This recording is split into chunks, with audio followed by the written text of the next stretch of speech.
the name of a purist Brexit ideology. Well, I think the honourable lady lives in a parallel universe.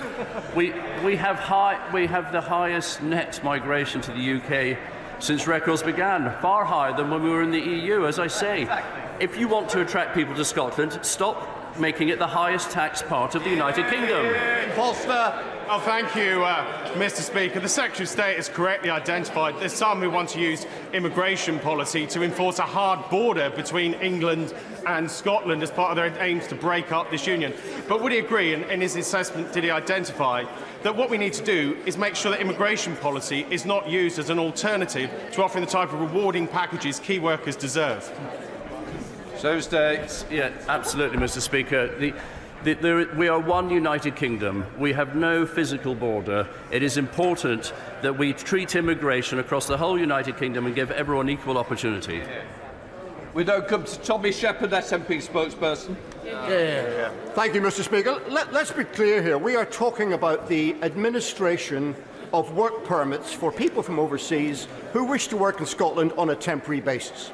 Just about everyone thinks that would be better administered in Scotland, but the Secretary of State insists it should be centralised by his government in Westminster. His argument would be plausible if the UK could demonstrate that it is doing well with managing the migration service. But given the catastrophe that is the UK immigration system, when is he going to wake up and realise this would be better done in Scotland by the people who live there? Well, Mr. Speaker, I would point the honourable gentleman to the seasonal agricultural workers scheme. 45,000 people with the ability to flex it up to 55,000, and those people come and work on a flexible system across the United Kingdom, and it's been proved to be a huge success. Miss Shepherd. Mr. Speaker, he is standing against everyone here, against experts, against academics, against representatives of industry, and even against the people of Scotland themselves, 28% of whom only think immigration is too high, and more than 6 out of 10 think it would benefit the country. So when is he going to stop being the Secretary of State against Scotland and be the Secretary of State for Scotland? Well, it's very good that you're getting your lines written by Mike Russell, but listen, and it's an old one. It's an old one, and it's not a very good one. The reality is Scotland is the highest tax part of the United Kingdom. That is not attractive for people to work there. We have the highest ever net migration.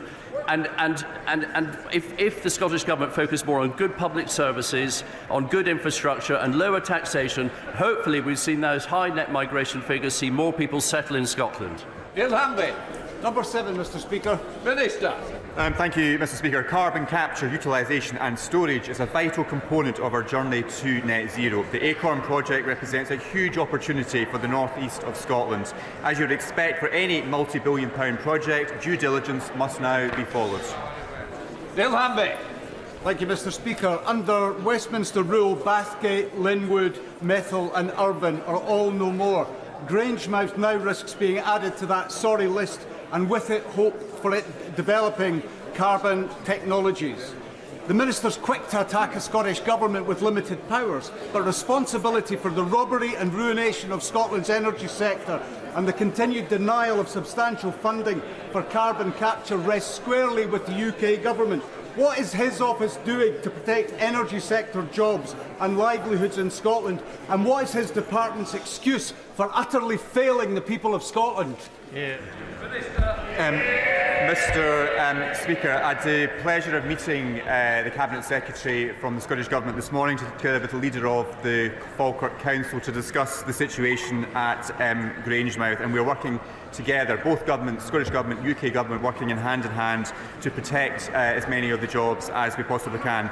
The Scottish cluster is expected to include at least one project located in Grangemouth, which I think is very welcome news. Next, Speaker. Thank you, Mr. Speaker, and I very much welcome this question. Very timely, given it's National Tree Week. Reforestation is a crucial part for us all to reduce carbon emissions and improve biodiversity across the country. Although this policy is devolved, the United Kingdom Government continues to work with the devolved administrations to deliver the UK-wide change in tree planting and establishments. Slade Saxby. Thank you, Mr. Speaker. Conifers, which are the main species planted for productive forestry, account for just under half of the UK woodland area. Does my honourable friend agree with me that there should now be a UK-wide target for 60% of new planting to be productive forestry, allowing Scotland to lead the way for the UK as a whole to deliver a secure supply of raw materials to support British manufacturing and construction? Well, I thank my honourable friend for that excellent question. There are high ambitions across all of the United Kingdom to increase forestry planting. I agree with my honourable friend that we must secure a steady supply of the raw materials needed to support British construction and manufacturing industries. Jim Shannon. Thank you, Mr. Speaker. Last week, England. Don't normally get a cheer like that, but there you are. Last week, England announced there would be a new national park and forest in England. Has the Scottish Government and the Minister in particular got any intentions of doing something similar for Scotland? A new national park, a new forest for this occasion? Thank you. Thank you, Mr. Speaker. I think the honourable gentleman's question was about a national park. I know there's great ambitions for an additional national park in Scotland. My Scottish Conservative colleagues are pushing very hard for that. But if he needs more information, please do write to me and I will respond with the detail that he requires. Question number 9, Mr. Speaker. Serious day. Mr. Speaker, the UK Government works tirelessly to promote Scottish interests around the world through our extensive diplomatic network, forging business links and generating trade and investment. Our response to the Scottish Affairs Committee's recent inquiry on Scotland's international promotion highlights the extensive efforts we undertake to achieve this. Thank you, Mr. Speaker. As one of the Prime Minister's trade envoys, it's always my pleasure to be championing British business overseas. From whisky to satellites, Scotland is home to some of the United Kingdom's most important exports. Can my right honourable friend update the House what work the Scotland Office is doing to support these important sectors in the international market? Mr. Speaker, first of all, can I thank my honourable friend for his service as a trade envoy and tell him that last month I had the pleasure of travelling to Vietnam to boost Scotland's trade interests and to celebrate diplomatic links. Vietnam, it already offers huge opportunities for Scottish businesses, and in light of the UK's recent joining of the CPTPP, easy for you to say, Mr. Speaker, I am keen to highlight further trading opportunities for Scottish businesses in the Indo-Pacific region. Final question, Patrick Reddy. I wonder if the Secretary of State could just clarify what he was saying earlier on. Does he think that it is legitimate for Scottish Government ministers to be able to travel overseas to promote the work of the Scottish Government? Mr. Speaker, I've always been very clear that Scottish Government ministers can go overseas and promote areas that are devolved, but in the reserved areas like the Constitution and Foreign Affairs, that is a matter for the UK Government, and they should not be using our embassies and our consulates to promote their plans for separation or their different views on the Middle East or anything else. Before we come to PMQs, may I remind members of an important courtesy that we should all observe. That is, giving notice to colleagues if we are visiting their constituencies on official business. I've got to say, colleagues in Lancashire ought to think about when they're going to others, and just to let people know when you are going there. I believe this did not happen. I've heard of a number of examples in other areas where this discourteous way to colleagues is not acceptable. I would rather we didn't have to deal with such matters by points of order. So please try and give notice before visiting each other's constituencies. And I just say to everybody, temperate and moderate language is what I want in this chamber. So let us now move on to Prime Minister's questions. Gavin Newlands. Question number 1, Mr. Speaker. Prime Minister. Mr. Speaker, this morning I had meetings with ministerial colleagues and others. In addition to my duties in this House, I shall have further such meetings later today. Gavin Newlands. Thank you very much, Mr. Speaker. Last year, Scotland exported 19 trillion watt-hours of electricity worth £4 billion to the UK grid. Yet not only do Scottish generators pay the highest grid connection charges in Europe, Scots pay amongst the highest standing charges, whilst London is by far the lowest. Our heating and lighting is switched on a lot earlier and off a lot later than the south of England. So should Scottish households be forced to shiver in the dark this winter to subsidise the richest part of the UK? Prime Minister. Well, Mr. Speaker, as the honourable member will know, standing charges are a matter for Ofgem, the independent regulator. Last week they did launch a consultation asking for views about standing charges, and he'll know, because of geographic factors, the UK government already provides an annual cross-subsidy worth £60 to a typical household in Scotland. But on top of that, we are providing considerable support to everyone across the UK with their energy bills this year. Smith. Mr. Speaker, Abigail Moore-Eden is 4 years old. Released from Hamas captivity last weekend, Abigail is an orphan after her parents were brutally executed in front of her during Hamas's rampage on the 7th of October. To secure the freedom of Abigail and some other hostages, Israel is taking a huge risk, releasing convicted terrorists, including would-be suicide bomber Isra Jabis, imprisoned for detonating a gas cylinder in her car in 2015. Hamas also seem to have broken the ceasefire, activating 3 explosive devices.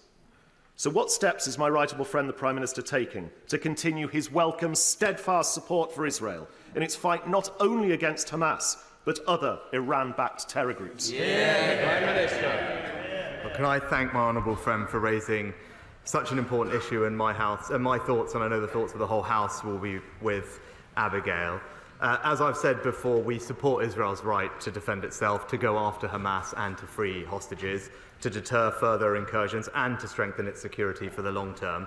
We welcome, though, the extension to the agreement to pause fighting, increase humanitarian aid and release further hostages. Negotiations are ongoing and highly sensitive, but this has been a welcome first positive step.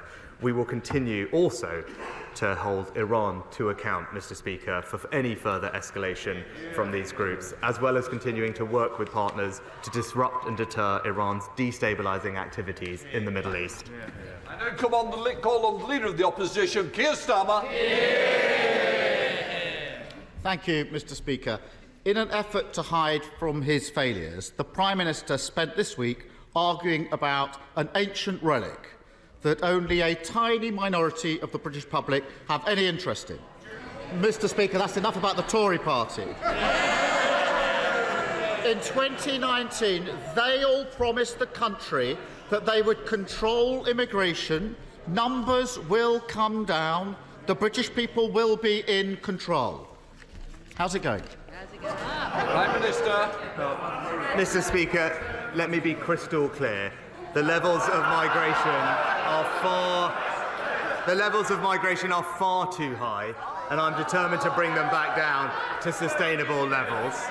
That's why we've asked the Migration Advisory Council to review certain elements of the system. We're reviewing those findings and will bring forward next steps. But earlier this year, we announced the toughest action ever taken to reduce legal migration. The effects of that action are yet to be felt, but will impact 150,000 student dependents, and forecasts show that migration is likely to drop as a result. But all we've heard up until this moment from the honourable gentleman on this topic is a secret backroom deal with the EU that would see an additional 100,000 migrants here every year. Mr. Speaker, never mind the British Museum, it's the Prime Minister who's obviously lost his marbles.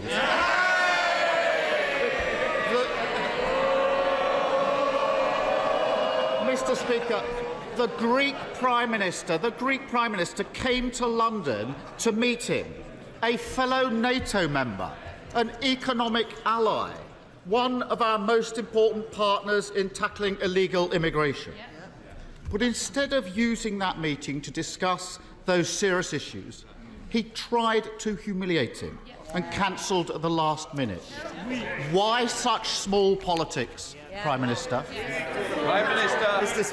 Mr. Speaker, of course, we're always happy to discuss important topics of substance with our allies, like tackling illegal migration or indeed strengthening our security. But when it was clear that the purpose of a meeting was not to discuss substantive issues for the future, but rather to grandstand and relitigate issues of the past, it wasn't appropriate. But furthermore, furthermore, when specific commitments and specific assurances on that topic were made to this country and then were broken, it may seem alien to him, but my view is when people make commitments, they should keep them. Mr. Speaker, I discussed with the Greek Prime Minister the economy, security, immigration. I also told him we wouldn't change the law regarding the marbles. It's not that difficult, Prime Minister. The reality is simple. He has no plan on boat crossings, and migration is at a record high. A record high. His policy is that companies can pay workers from abroad 20% less than British workers. That has contributed to those record-high immigration levels, hasn't it? Right, Mr. Speaker, he talks about the boat crossings. He's failed to notice illegal boat crossings are down by a third this year, Mr. Speaker, thanks to every one of the actions that we've taken that he opposed every single time they were raised. But look, Mr. Speaker, no one will be surprised that he's backing an EU country over Britain. Just this last week he was asked, he was asked which song best sums up the Labour Party. What did he come up with? Well, Mr. Speaker, he showed his true colours and chose Ode to Joy, literally the anthem of the European Union. And he will back Brussels over Britain every single time. So let me get this straight. The Prime Minister is now saying that meeting the Prime Minister of Greece is somehow supporting the EU instead of discussing serious issues. He's just got dug further into that hole that he's made for himself. And ever, rather than deal with the facts, he's prosecuting his one-man war on reality. And that reality is stuck. Under this government, a bricklayer from overseas can be paid £2,500 less than somebody who's already here. A plasterer, £3,000 less. An engineer, £6,000 less. The list goes on. It's absurd. Labour would scrap his perverse wage-cutting policy. Why won't he? Mr. Speaker, as I said, we have taken significant measures and will bring forward more. And indeed, as the ONS themselves said, more recent estimates indicate a slowing of immigration as a result of the things that we're doing. But I am surprised, Mr. Speaker, to hear him now taking this new position, because I've got a quote here from a pushy young shadow immigration minister who said, and I directly quote this person, he told this House that limits on skilled migrants are, and I quote, a form of economic vandalism. Who could possibly have taken such a bizarre position to only then U-turn? It will come as no surprise to anybody that it was him. Mr. Speaker, there's only one party that's lost control of the borders, and they're sitting right there. And this is a government not just in turmoil, in open revolt. The Immigration Minister thinks the Prime Minister is failing because apparently nobody will listen to his secret plan. The former Home Secretary thinks he's failing because of his magical thinking. The current Home Secretary thinks he's failing. He even took time out of his busy schedule insulting people in the North East to admit he agrees with Labour. The Prime Minister seems to be the only person on the Tory benches without his own personal immigration plan. Clearly, his own side don't have any faith in him. Why should the public? Mr. Speaker, it's really a bit rich to hear about this from someone who described all immigration law as racist, who literally said it was a mistake to control immigration. We have taken steps and we will take further steps, which is why recent estimates of immigration show that it's slowing. It's why next year the immigration health surcharge will increase by over 2/3. It's why immigration fees are going up by up to 35%. But, Mr. Speaker, one of his own members of his front bench said that having a target isn't sensible. Right? It's no surprise, Mr. Speaker, to have people like this, because this is the person, Mr. Speaker, while we're taking all these measures that he opposed, this is the person who stood on a platform and promised to defend free movement. On their watch, migration has just trebled. And he's giving the House a lecture about targets. He's lost in La La Land. There can be few experiences more haunting for the members opposite than hearing this Prime Minister claim that he's going to sort out a problem. First, he said he'd get the NHS waiting list down. They went up. Unabashed by that, he said he'd get control of immigration. It's gone up. Following that experience, he turned his hand to bringing taxes down. And, would you believe it, the tax burden is now going to be higher than ever. It is ironic that he's suddenly taken such a keen interest in Greek culture when he's clearly become the man with the reverse Midas touch. Everything he touches turns to... maybe the Home Secretary could help me out here. Rubbish. So will the Prime Minister do the country a favour? We'll have to check the tape again, Mr Speaker, I think. So will the Prime Minister do the country a favour, warn us what he's planning next, so we can prepare ourselves for the disaster that will inevitably follow? Mr Speaker, at the beginning of the year we said, Mr Speaker... Prime Minister. Mr Speaker, at the beginning of the year we said we would halve inflation, and this government has delivered, easing the burden on the cost of living for families everywhere. But we know his plans, Mr Speaker, all the way through that.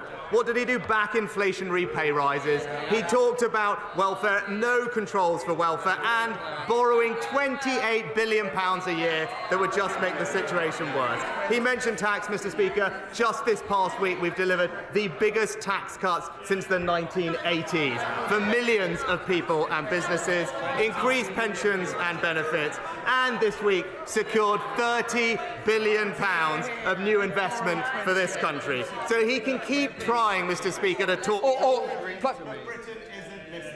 Can I just say to the Shadow Foreign Secretary... order! Just a little bit quieter, please. I want to hear. Right, from Manchester. Thank you, Mr Speaker. The Government has rightly responded to the shocking and unacceptable rise in anti-Semitism, and we saw extra funding in the autumn statement. I note that 44% of religiously aggravated motivated offences last year were against the Muslim community.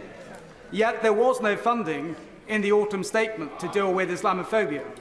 The government's independent advisor role for Islamophobia has been left vacant for over 1 year. The Prime Minister knows we discussed these matters over a year ago, yet no action has taken place. Prime Minister, enough is enough with regards to tackling anti-Muslim hatred. Will the government now finally take action? Mr Speaker, we won't tolerate anti-Muslim hatred in any form and expect it to be dealt with wherever it occurs. I actually recently met Tal Mama, a service that provides support to victims of anti-Muslim hatred, who we have, in fact, supported with over £6 million of funding since its inception, and we're in regular dialogue with them. We have also, Mr Speaker, doubled the funding for protective security measures through the Protective Security for Mosque scheme, and will continue to do everything that we can to keep our Muslim community safe. Leader Stephen Flynn. Mr Speaker, in good news for kids this morning, it was snowing in Aberdeen, and when they looked out of the kitchen window, they would have been filled with delight. But for their parents, many of them who looked out the kitchen window this morning would have been filled with dread. Dread knowing that they simply can't afford to pay their energy bills. So in that context, can I ask the Prime Minister, does he regret offering no financial mechanism whatsoever towards families this winter? Minister. Mr Speaker, that's simply not right to say that there isn't support for families this winter. There's been considerable support this year for energy bills, and this winter pensioner households, for example, will receive up to £300 alongside their winter fuel payment, because they're some of the most vulnerable households, and it's right that they get that support at a difficult time. Stephen Flynn. Mr Speaker, I appreciate it's difficult for the Prime Minister to empathise when he quite clearly can't understand. But to be clear to both him and indeed the whole House, this isn't a matter of energy production. Scotland produces 6 times more gas than we consume, and around 2/3 of our electricity already comes from renewable resources. This is a consequence of decades of failed energy policy here in Westminster. Now, those of us on these benches, we believe that Scotland's energy wealth and our energy resource should benefit the people of Scotland. Why doesn't he? Mr. Speaker, the entire energy grid infrastructure in this country is integrated, which brings benefits to people in every part of our United Kingdom. But when it comes to supporting people with energy bills, Mr. Speaker, that's why earlier this year we increased benefits at the highest rate on record. It's why we've provided cost of living payments worth £900 on top of regular support. And it was right, Mr. Speaker, not to wait till the last moment to give people that support. We gave it to them earlier this year so they would have the security they need going into winter. And as I said, on top of the money for pensioners, and when there are cold snaps, we have cold weather payments that kick in, and the Warm Homes discount providing an extra £150 to the most vulnerable households. All of that is the most considerable action taken by any government to help people with their energy bills. The £400 million redevelopment of Kettering General Hospital is the #1 investment priority for local residents. The first part of this is a £50 million new energy plant to power the expanded and improved hospital. Will my right honourable friend, the Prime Minister, please do all he can to ensure that the Department of Health gets spades in the ground on time next spring, so that we can get the construction of our redeveloped, much-loved local hospital fully underway? Oh, can I thank my honourable friend for continuing to champion the new hospital in Kettering. We're absolutely committed to delivering the scheme for Kettering General Hospital, and as my honourable friend will be aware, the new energy centre is vital to the delivery of the new hospital, and we expect that work to begin in the first quarter of next year. The new hospital programme are working closely with the Trust to ensure that the plans are deliverable. Thank you, Mr. Speaker. 3 years ago, the government made a commitment to 40 new hospitals and significant upgrades to hospitals in most need. But today, many schemes are badly delayed. The Royal Berkshire, stuck at the development stage with not a single pound transferred for construction. Harrogate Hospital, still waiting on £20 million for urgent upgrades after RAC was discovered. And there are 25 more schemes, Mr. Speaker. So will the Prime Minister explain why his government is happy to let patients, doctors and nurses suffer for years in such unfit and unsafe conditions? Mr. Speaker, we are delivering 40 hospitals by 2030. Good progress is already being made, and that programme is being backed by over £20 billion of investment. 3 schemes are already open, 2 are opening this year, and 16 are in construction or work has begun to prepare the site. It is absolutely right, though, within that we prioritise RAC hospitals as part of that. That required a reprioritisation, but that was the appropriate thing to do to ensure safety. But all patients and staff are already benefiting from some of the improvements that we've made, which comes on top of the largest capital programme for the NHS in its history, rolling out community diagnostic centres, urgent treatment centres and surgical hubs right across the country. Sarah Dines. Thank you, Mr. Speaker. As disturbed as I was to learn that British politicians are being debanked by the National Westminster Bank, you can imagine my horror to find that an entire town, Bakewell in Derbyshire Dales, is being debanked by the National Westminster Bank. And in the whole of Derbyshire Dales and the Peak District, there's not a bank left. Can you share my concern, please? Will my right honourable friend share my concern that as we are the major shareholder, that the National Westminster Bank are ignoring my vulnerable, elderly people and also my businessmen? It's a big, thriving market town. Well, Mr. Speaker, my honourable friend is right that all customers, wherever they live, should have appropriate access to banking and cash services, which is why we've legislated to protect access to cash, and the FCA has issued guidance which seeks to ensure that branch closure decisions treat customers fairly. I know there's been an assessment about access to cash in her area, and the financial services sector will provide a new cash deposit service for her community, and also everyone can access the post office for regular banking services. Thank you, Mr. Speaker. Yesterday, Cancer Research's UK manifesto, Longer, Better Lives, set out a roadmap to save 20,000 lives a year by 2040. Research is key to this, and they've identified a funding gap of over £1 billion. Cancer Research UK have told me that excluding research funded by industries, charities fund 62% of cancer research compared to the government's 38%. Is the Prime Minister ashamed of this, and what is he going to do to address this gap? Mr. Speaker, of course the government must do more to continue preventing cancer deaths in our country. That's why we're focused on fighting cancer on all fronts: prevention, diagnosis, treatment, research and funding. Crucially, cancer is now being diagnosed at an earlier stage more often, with survival rates improving across all types of cancer, including the most common cancers. And through our treatment record, we are rolling out community diagnostic centres everywhere to ensure that we can reach those people as quickly as possible. David Mundell.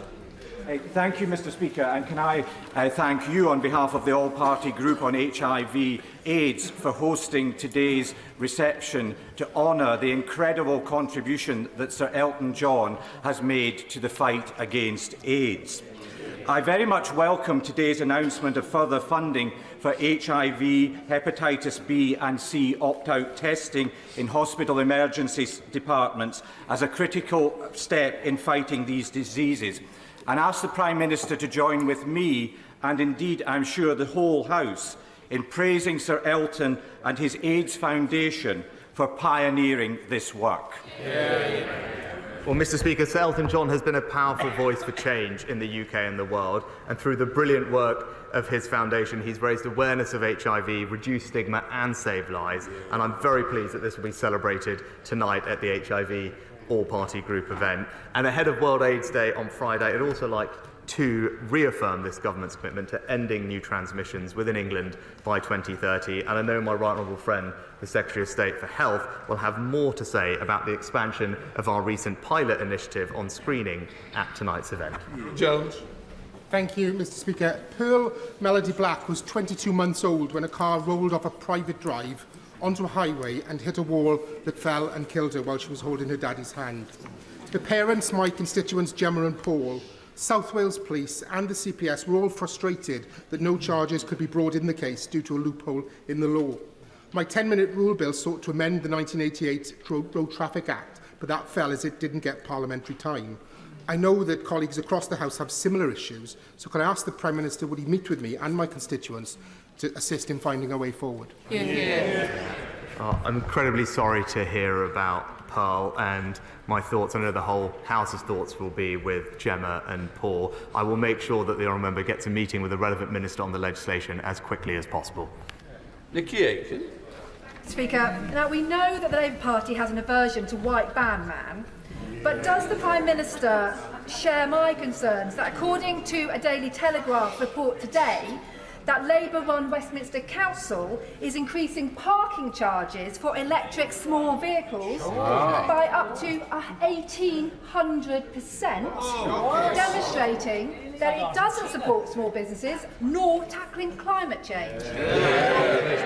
Mr. Speaker, my honourable friend is right to raise these concerns, and it seems that Labour in London are yet again penalising hard-working people. First we had ULEZ, and now it seems they're hiking parking charges on white van drivers and small businesses, and I join my honourable friend in urging the Labour-run Westminster Council to rethink these damaging proposals. Thank you, Mr. Speaker. I quote, "Rishi thinks just let people die and that's okay."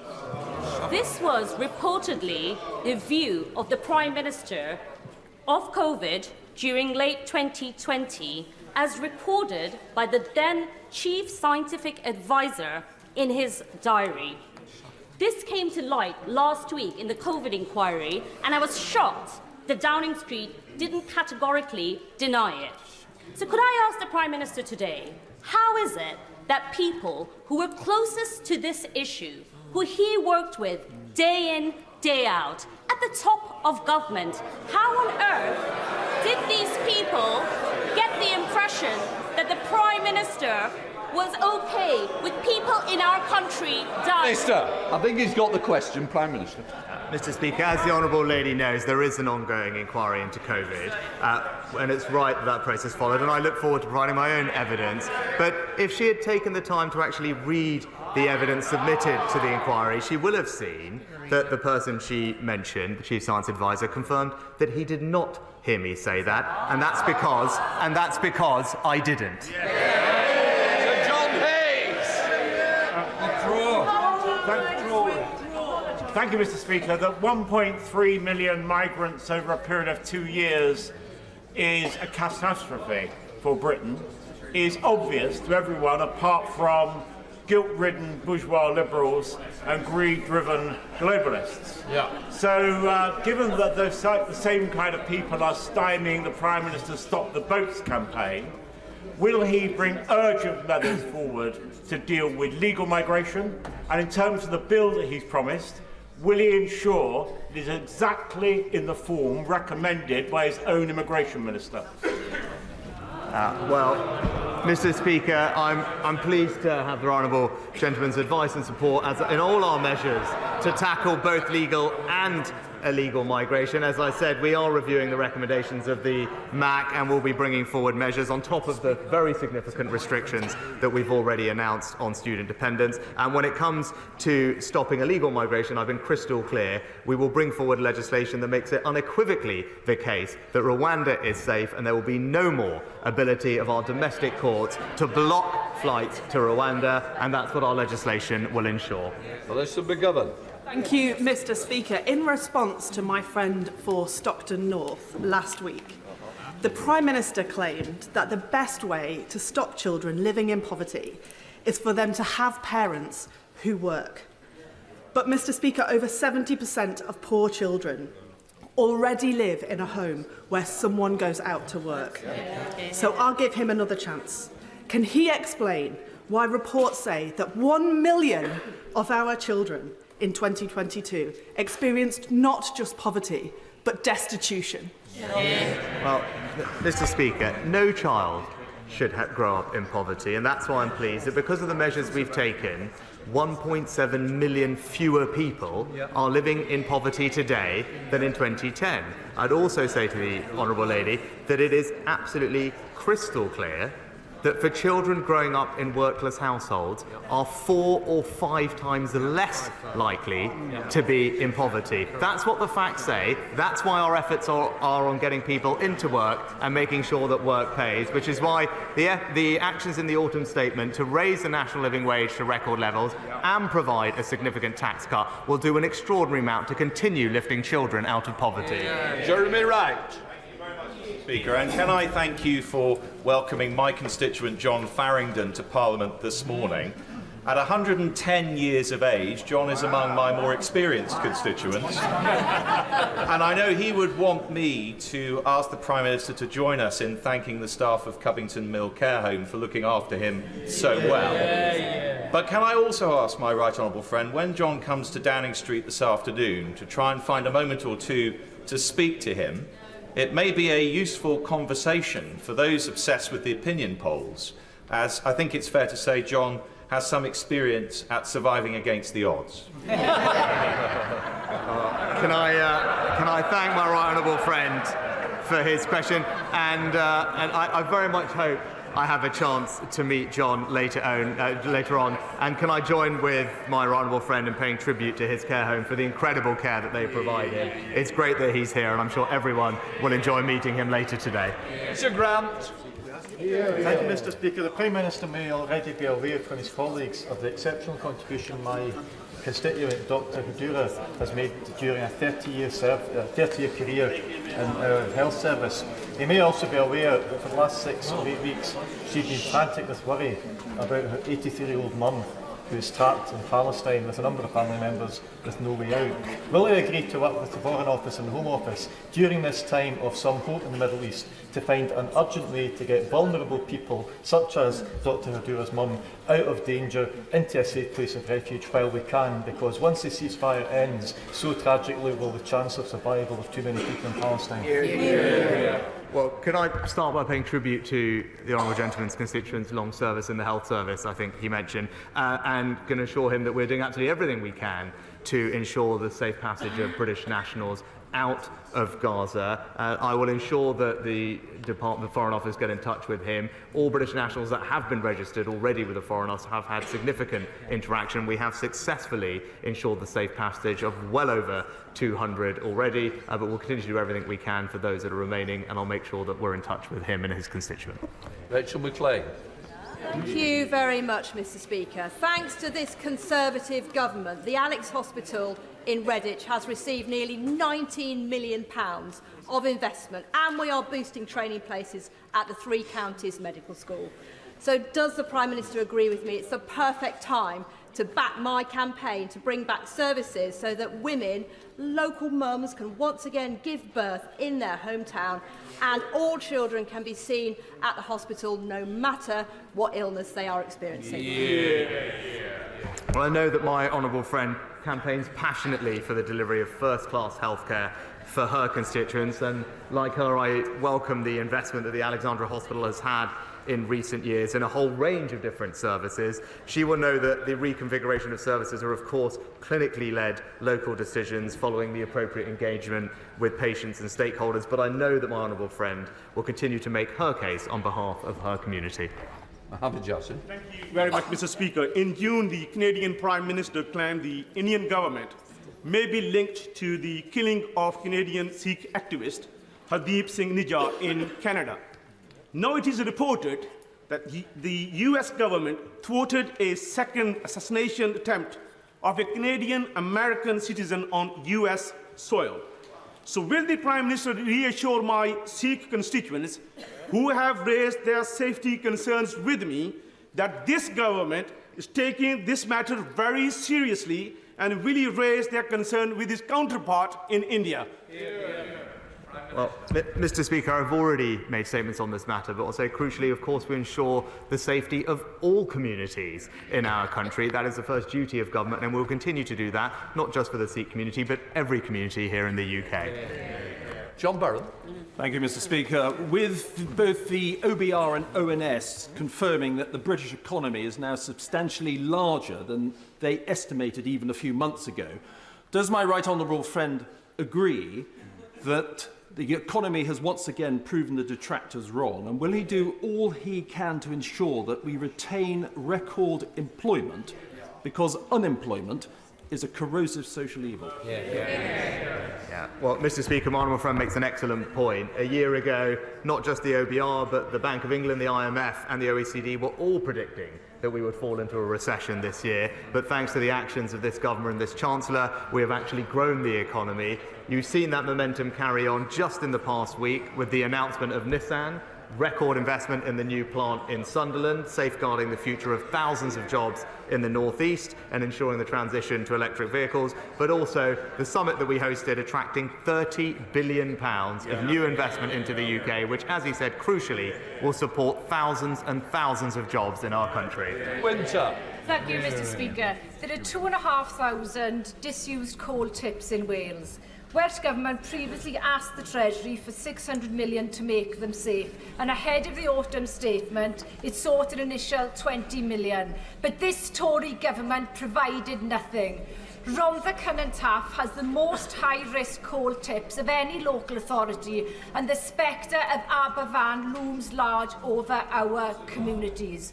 So can I ask the Prime Minister, does he think it right the UK took the economic benefit from Welsh coal, but won't fund the safety of its legacy?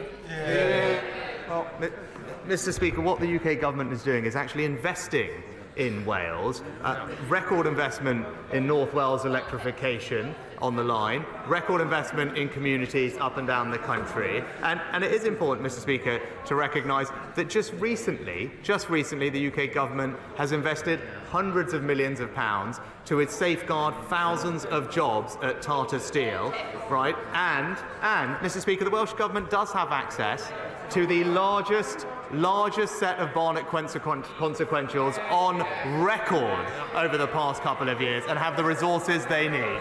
Jonathan Gillis. Thank you, Mr. Speaker.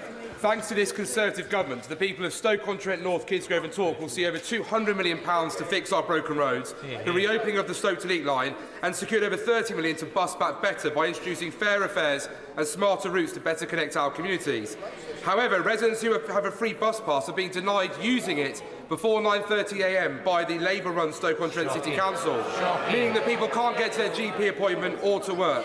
So will the Prime Minister back my campaign to end this unfair policy being imposed upon my residents? Yeah, my honourable friend is absolutely right about the importance of high-quality bus services. That's why we have capped the cost of travelling on buses to £2 until the end of 2024 as a result of our decision on HS2, and also support councils with £1 billion of funding. I would urge all councils to ensure people see the benefits of that investment and wholeheartedly back his campaign. Deirdre Brett. Mr. Speaker, NHS England has awarded £330 million to Palantir, a controversial technology firm, to help it recover from its pandemic backlog, despite deep concerns among many healthcare professionals about privacy, ethics and the safety of patient data. In light of the government's recently commissioned report on unifying health data in the UK, can the Prime Minister confirm that no attempts will be made to force the Scottish Government to release the personal data of Scottish residents to any centralised system? Mr. Speaker, as the Honourable Lady knows, healthcare is devolved, but we will look for every opportunity to improve patient care and reduce waiting lists in England, and that's what we're doing, developing new technology which has had a proven track record in bringing down waiting lists and improving the optimisation and efficiency of how theatres are scheduled. That's the type of thing that we need to do to ensure patients get the care they need and we can get efficiency in the NHS. Final questions, Robert Betland. Thank you, Mr. Speaker. The increasing proliferation of AI-generated disinformation and deepfake poses a clear and present danger not only to our democratic process, but to the administration of justice itself.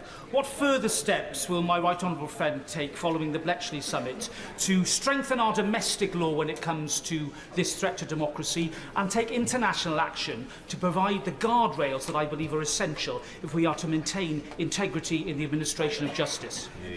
Well, Mr. Speaker, can I thank my honourable friend for all the work he's done in this incredibly important area. He's right that we need to have guardrails around the successful exploitation of this technology, which is why the Online Safety Bill gives the regulators significant new powers to regulate the content on social media companies, including some of the ones that he mentioned. But we're also working internationally, following up from the summit, to ensure that we can all get the benefits of this technology, but in the process safeguard our democracy, which is so crucial to the functioning of our country. That completes Prime Minister's questions.